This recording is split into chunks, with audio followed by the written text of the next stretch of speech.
Hello everyone, welcome to chapter number 3 of English Grammar series by Wren and Martin. In today's discussion we are going to explore the phrase and the clause.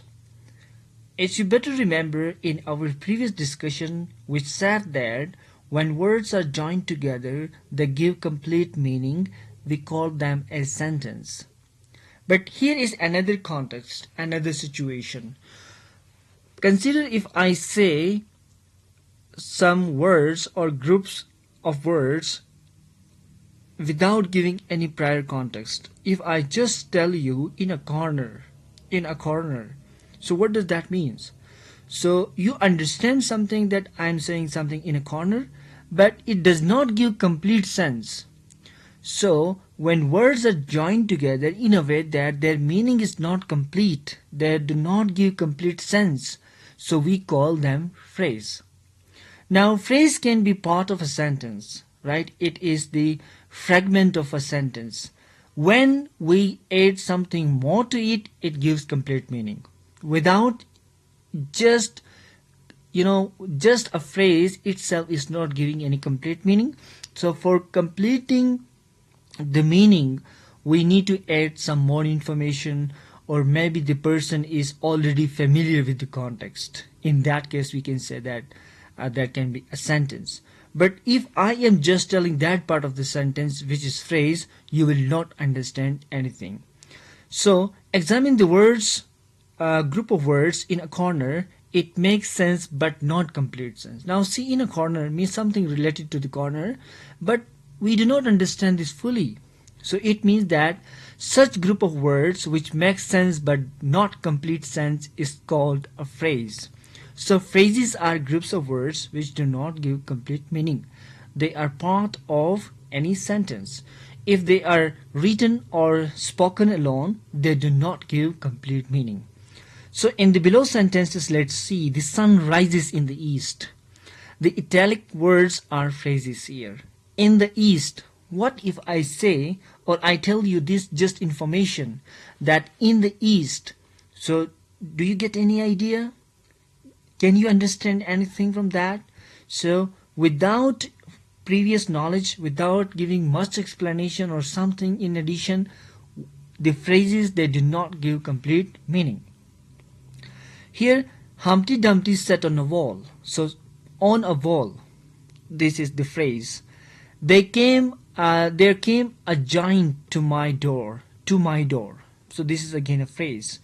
It was a sunset of great beauty. So of great beauty, although it is talking about great beauty, but what? What about great beauty? We don't know.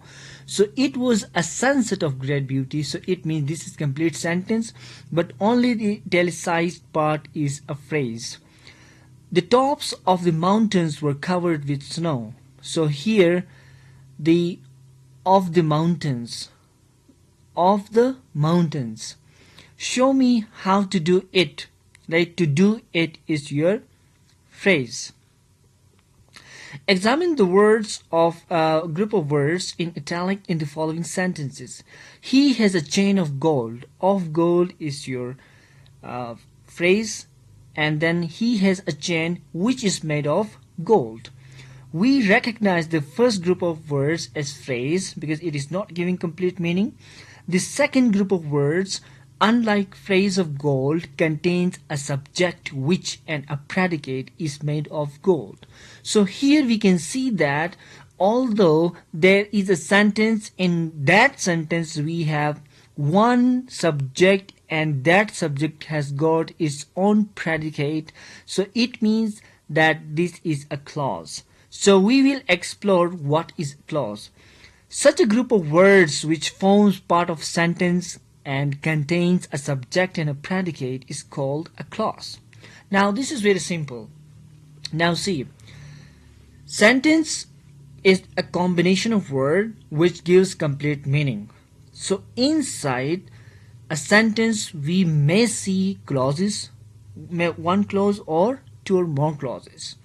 So it means that we will call clause to a group of words when there is a subject and it has its own predicate.